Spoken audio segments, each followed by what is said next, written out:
You've been doing the work, catching your thoughts, noticing your overthinking, trying to trust yourself more, and yet you still find yourself second guessing almost every decision. In today's episode, I want to show you what's actually happening underneath that pattern and why self-trust, it isn't about getting it right. It's about something much simpler. Come on in. It's time to choose your happy life. Wherever you are, whatever kind of day you're having, this is your reminder. You have a choice. If you're ready to break free from self-doubt and negative thinking, you're in the right place. Hi, I'm Marie, and this is the Choose Happy with Marie podcast. Welcome. Hello, how are you? I hope you are doing well. I want to start today by speaking to something that you might not have said out loud, but I have a feeling maybe you've been experiencing it in your own unique way. You've been doing the work, you've been noticing your thoughts a little bit more, even catching yourself when you do start to overthink. And maybe even pausing before reacting in ways that you didn't before. And yet, even with all of that, you still find yourself hesitating. You're still second guessing yourself, still going back and forth in your mind, still wondering if you're making the right decision. And there's a part of you that feels confused by that. Because maybe you can see that something is shifting, but not in the way that you expected. So, if that's where you are right now, I just want you to know you're not doing anything wrong. There's just something here that you might not be seeing yet. You're not stuck because you don't know what to do. You're stuck because you don't trust yourself to choose. And I want to just walk you through what this can look like in a really simple everyday moment, because this doesn't usually show up in big life-changing decisions. It actually shows up in quiet, ordinary moments in your everyday life. I want you to imagine this. Let's just go into a scenario. It's the evening, and you're sitting on the couch, maybe scrolling your phone. Could be checking messages, could be on social media. But there's something in the back of your mind that keeps coming up. Maybe it's a message that you've been meaning to send to someone. Maybe it's something you agreed to that, if you're being really honest with yourself, you don't really want to do it anymore. Or maybe it's an opportunity you've been thinking about. It's something that you feel pulled toward, but you haven't taken that step yet. And as you sit there, scrolling your phone, you can feel that gentle internal nudge, that quiet sense of, I think I know what I want to do here.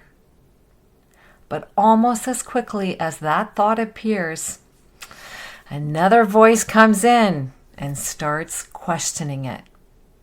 You might hear yourself thinking things like, what if this isn't the right decision?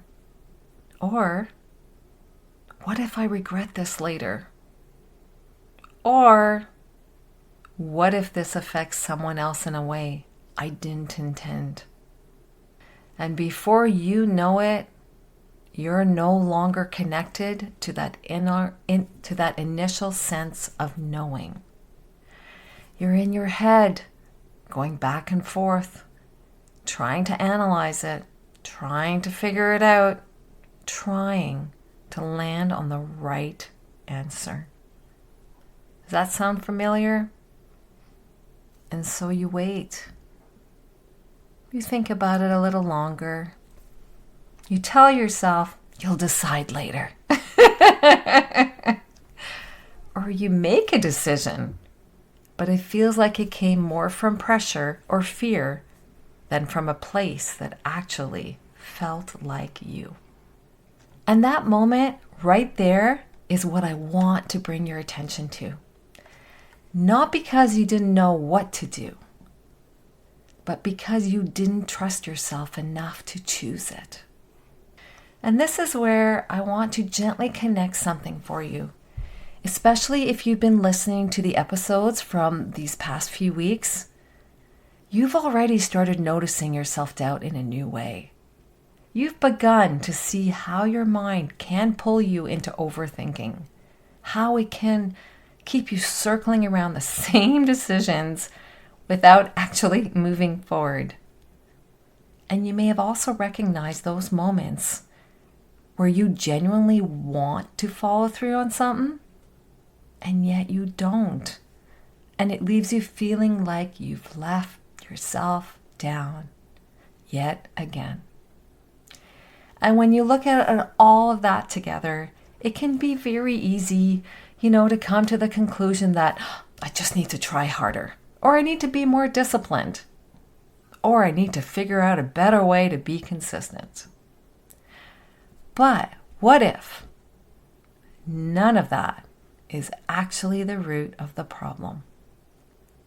What if the real reason this keeps happening is because you're waiting to feel certain before you trust yourself? And I want you to really sit with that for a moment, because it makes so much sense that you would do that. Most of us have learned, in one way or another, that there is a right decision to make, that we should think things through carefully, that we should avoid making mistakes, and that the more we analyze something, the more likely we are to get it right.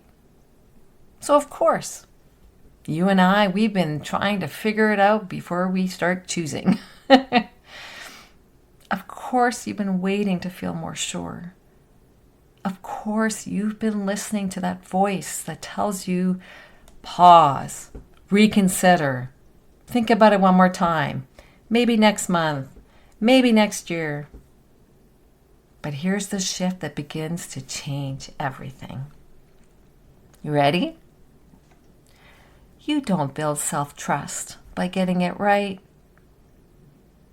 You build self-trust by having your own back after you choose. And when you really let that in, you start to see how much pressure you've been putting on each decision. Because it's no longer just about choosing something in the moment. It starts to feel like you have to predict the outcome, avoid regret, and make the best possible choice. I had the best word in quotes, in air quotes. Yeah, all before you even take a step. And that, dear friend, is what keeps you and me stuck. Because the question you've been asking is this the right decision? I often get asked by the clients that I coach, asking me if it's the right decision they're about to do. But that's not my place as your coach. My place as your coach, if you're a client with me, is to empower you to make your own choices. I share with my clients, and I'm sharing with you now, the question that actually moves you forward, and that is, can I trust myself to handle whatever happens next? And those are two very different ways of relating to your life. I can tell you from my own experience that there were so many moments where I believed I just needed a little more clarity before I could move forward. I thought that if I just, give it a little bit more time or a little more thought, I would eventually feel completely sure. But what I started to notice was that certainty didn't come from thinking more. It came after I decided. It came from choosing something and then staying with myself in that choice, even when it felt uncomfortable or uncertain. And that's where you begin to break free from negative thinking.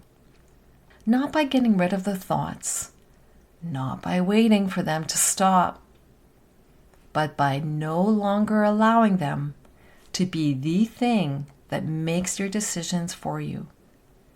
Because your mind, it will continue to offer you doubt. Don't kid yourself. It's there. It will continue to try to protect you, right? By pointing all of the possible risks and outcomes. Yep. And you can get stuck in analysis paralysis. And that part of you, it's not wrong for doing that. It's trying to protect you. But it also doesn't need to be in charge. So I want to bring this back to you in a really simple, grounded way. Think about one decision in your life right now that you've been sitting on. Not a huge one, not an overwhelming one, just something small and real.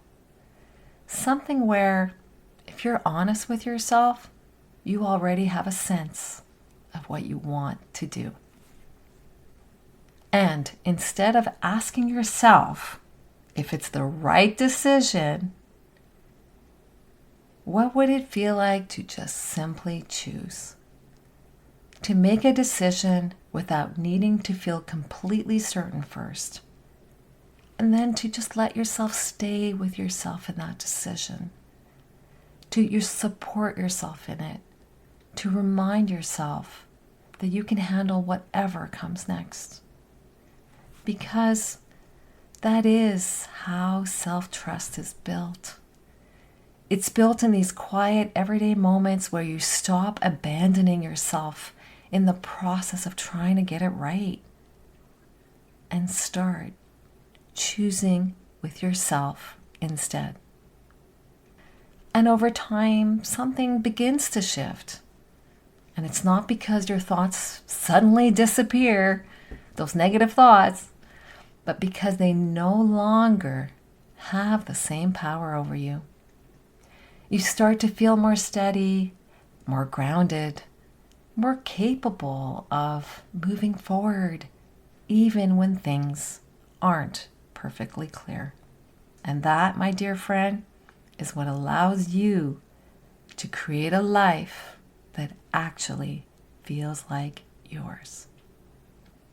And if you're ready to start practicing this in a more supported way, I would love to invite you to join my email list. Because this is really where this work starts to become something you can actually use in your everyday life. Especially in the moments where you notice yourself overthinking, hesitating, or second-guessing yourself, and just needing something simple to bring you back to yourself. And for this week's episode, I'll be sending you a Choose Happy affirmation that I author, along with a few journal prompts that are aligned with this episode and designed to just help you slow things down, reconnect with yourself, and see your choices more clearly. So you're not just understanding this work, but actually practicing it in the moments that matter most. You can find the link to sign up in the show notes. Or you can also go to my website, choosehappywithmarie.com. And before we close today, I want to leave you with this. You don't need more clarity to trust yourself. Trust is what creates the clarity.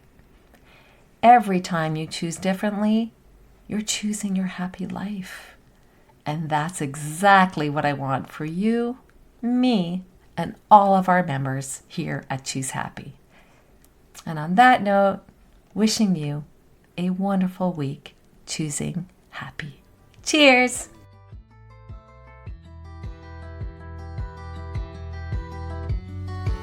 Thanks for listening to Choose Happy with Marie. If today's episode spoke to you, I would love it if you could share it with a friend or leave a quick review for the show. It helps more women find this kind of support. Remember, you don't have to overhaul your life to start feeling better. You just have to choose happy right where you are, one choose happy choice at a time. I'll see you next time. Take care.